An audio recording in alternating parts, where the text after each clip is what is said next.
Good morning, everyone.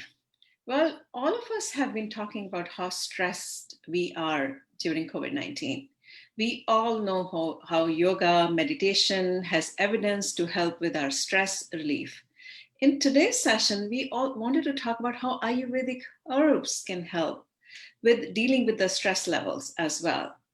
I am Amita from Nourish Talk, a platform for natural and holistic therapies. Presenting this session, we have Dr. Pooja Kiran. Pooja Kiran has been an Ayurvedic doctor for the last 15 years. She's been educated in India and UK, and she joins us live from Boston right now. Welcome, Dr. Pooja. Thank you very much, Amita. Okay, let's get started about different Ayurvedic herbs.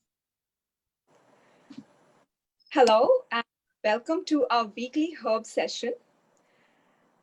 Herbs for stress relief. Stress is a feeling of emotional and physical tension. It is the body's reaction to challenge or demand. It can have both positive and negative effects. And some of the most common negative effects of stress include depression, anxiety, sleep disorders, psychological disorders like bipolar disease, schizophrenia, and ADHD, etc., and even many neurological diseases. Not only this, stress is most often the precursor to most of the diseases that happen in the body, like digestive diseases, heart diseases, diabetes, high blood pressure, and even immune-related disorders. Our body releases certain neurotransmitters and hormones in response to stress, which are responsible for many functions, and an imbalance in these chemical messengers lead to many diseases. Today, we will discuss 3 Medhya herbs that help in combating the problems caused due to stress. Ayurveda advocates Medhya herbs for mind-related or stress-related disorders. Medhya herbs are a group of herbs that improve or correct various brain functions. The first herb that we would discuss today is Jatamansi. The botanical name is Nardostachys jatamansi, and the English name is spikenard. It has a bitter and astringent and sweet taste. It's cold in potency and balances all 3 doshas, Vata, Pitta, and Kapha, but has special effect on Vata and Pitta, Pitta and Kapha. It improves brain functions such as learning capacity, memory, and is useful in treating psychiatric conditions, including depression. It is also used in treating neurological diseases such as epilepsy, hysteria, convulsions, and mental weakness because of its oxidative stress reducing property. It does have a few contraindications too. It should be avoided by people who have high blood pressure, and it should not be taken by women having menstrual problems such as heavy bleeding. It should not be taken during pregnancy and lactation, and children should be given this only under medical supervision. In higher doses, it can cause abdominal pain, vomiting, and purgation. Some of the Ayurvedic formulations that has Jatamansi as an ingredient is Arvindasavam, Dhanvantararishtam formulations, etc. The second herb is Brahmi. The botanical name is Bacopa monnieri. Now, in a lot of literature, I have seen that Brahmi is also referred to another herb with the botanical name Centella asiatica. Actually, that is Mandukaparni, and it's not Brahmi, but it is, some people locally call it as Brahmi as well. So it's very important that Brahmi with Bacopa monnieri botanical name is the correct herb. And the English name of this Brahmi is water hyssop or Indian pennywort. Now, Brahmi is an adaptogenic herb, meaning it increases the body's resistance to stress. It helps in anxiety by elevating mood and reducing cortisol level in blood. It is used in treating neurodegenerative diseases such as Alzheimer's disease. It is used in treating sleep disturbances and problems in judgment. And this is because of its free radical scavenging property. It improves memory power. It helps in cognitive development and promotes sleep and is safely recommended for children for this purpose. It is bitter and sweet in taste with a sweet after digestion taste and is cold in potency. and it balances and regulates the functions of Vata and Pitta. No drug interactions are known, but caution is advised in people who take anti-epileptic and anti-depression medications. And it's generally safe during pregnancy and lactation. And some of the Ayurvedic formulations in which you can see Brahmi are Saraswatarishtam, Brahmi Rasayanam, Brahmi Ghritam. Brahmi is also available just as Brahmi capsules or Brahmi powder as well. The third herb today that we would discuss is Atmagupta, and the botanical name is Mucuna pruriens.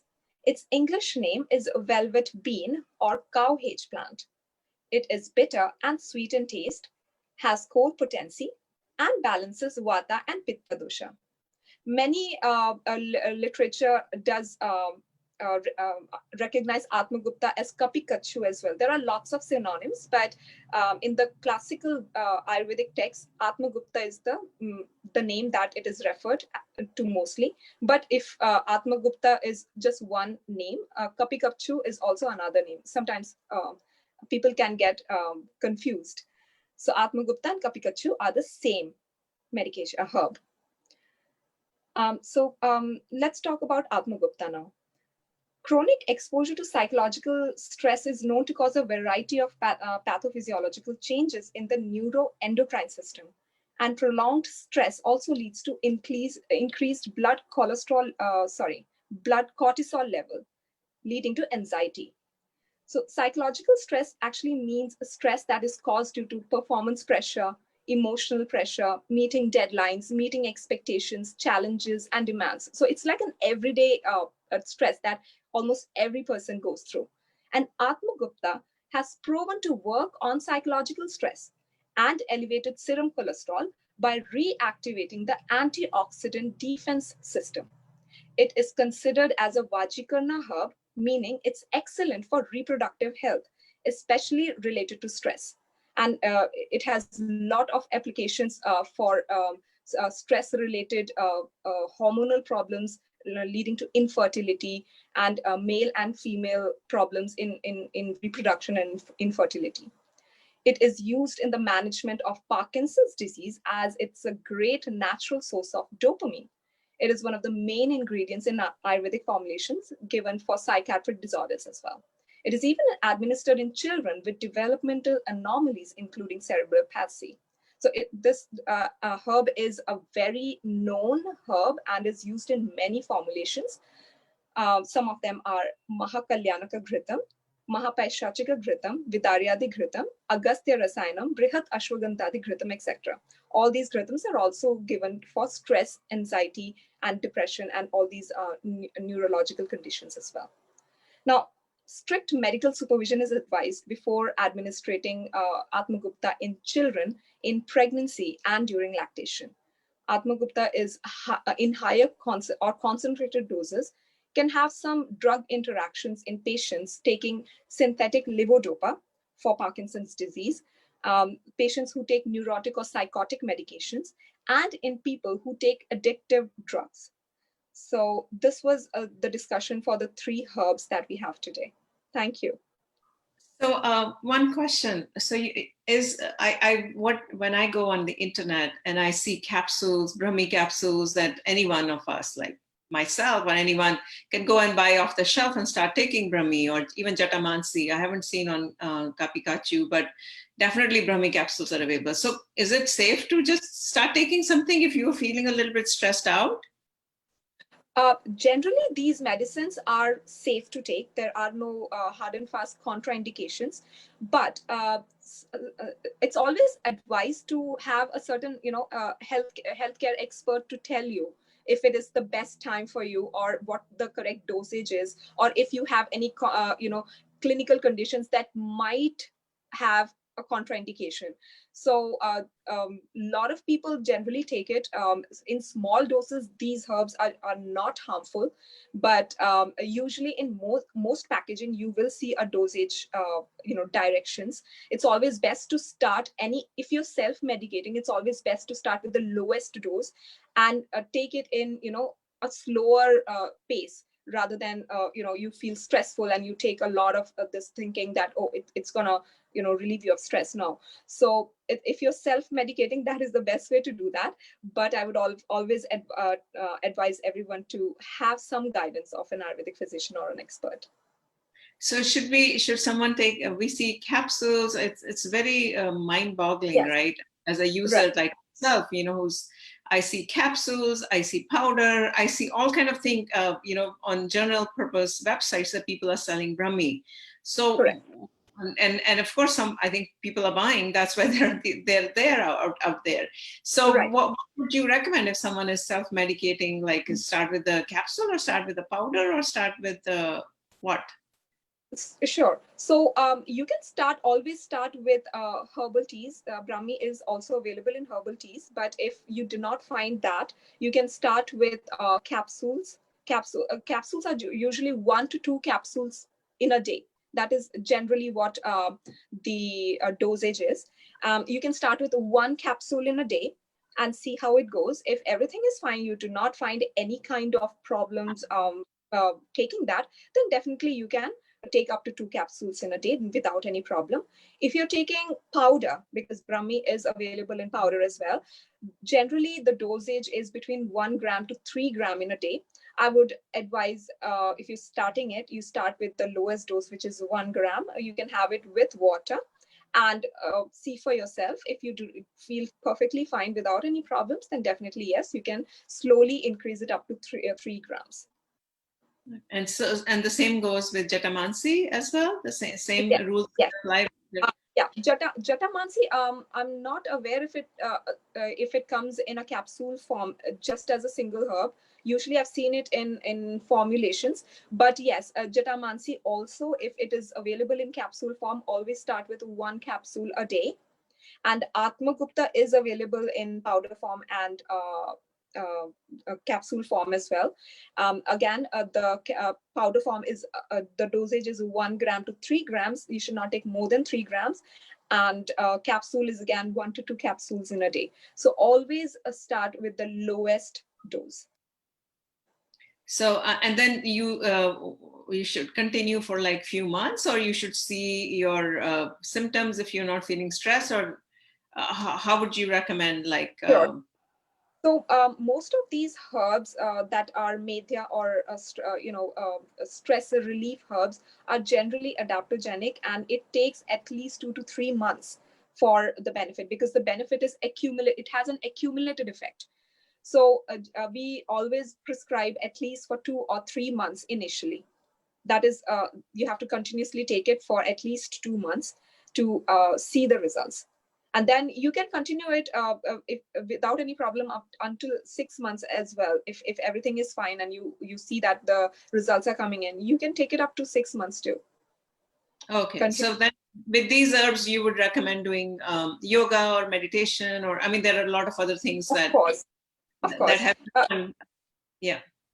With any herbal medication, doing yoga and pranayama is always good. It always has its benefits, especially for mind related, neurological related, or even stress related conditions. Yoga, especially pranayama, helps a lot. So if you incorporate lifestyle changes, diet changes, and yoga, pranayama along with these herbal medications, it gives you the best result.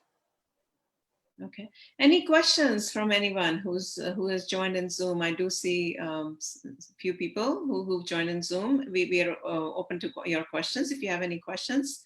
And you can think about it before we wrap up. These are just short 15-minute sessions that we do every week just to educate. These are educational sessions on different Ayurvedic herbs that are generally safe for you to self-medicate if you wanted to do that. But we always recommend consultations or proper consultations with your Ayurvedic practitioner or any other general physician who knows about these Ayurvedic herbs. Okay. Any other, so these are the 3 main herbs for the stress, Ayurvedic herbs. Is there any other thing where we only want to talk about the 3 main herbs? Any other along with these 3 herbs that we should know about, or these are the main 3 herbs that we should focus on? Well, there are many other Medhya herbs as well. There is a list of herbs. These three are some of the main. Then we have Mandukaparni, which is Centella asiatica. Then we have Shankapushpi, we have Vacha, we have Guduchi, we have Gokshura. So there is a list of Medhya Rasayana herbs which are explained in Ayurvedic texts for mind-related, brain-related, neurological herbs. They're called nootropic herbs, actually. So, and stress is one of the factors that affects the brain and the mind. So these herbs have that effect on stress relief. That's why it comes under the stress relief herbs. And I'm happy to discuss more on those herbs, in The further different sessions. topics, different sessions, different sessions. Yes, yeah. And then there are conditions like, which are stress related. Like I said, there can be neurological conditions, neurodegenerative conditions, psychiatric conditions. Everything is related to stress. It's not just the mind, but the body as well. Diabetes can, type 2 diabetes can, is definitely has a pathogenesis related to stress, chronic stress. Autoimmune disorders have one of the main reasons as chronic stress. So stress is actually the main reason for many diseases across, just not physical, but even mental diseases. So a lot of formulations with combination of herbs also helps in such specific disease conditions. Okay, all right. If there are no more questions, we'd like to wrap up this session. I just want to give an opportunity to ask questions from the attendees who are in Zoom. Okay, any other final thoughts before we wrap up, Dr. Pooja? Well, I would like to thank everyone who has participated in this discussion. And please feel free to reach out to me for any questions or concerns. We would encourage feedback on what herbs or health conditions you would like us to bring up for future discussions. That's something we would be interested in. And I am available for health consultations and provision of herbal supplements through Nourish Doc platform. So you can contact Nourish Doc for more details. Thank you so much. Great, thank you, thank you. I've put our email for any other questions, specific questions you have. These are, again, general educational sessions we bring every week. And I do want to say every week, Dr. Pooja comes in and talks about different herbs for different, on a higher level, for different kind of ailments. With that, I'd like to wrap up this session. Thank you so much, Dr. Pooja. And thank you everyone for watching us. Namaste.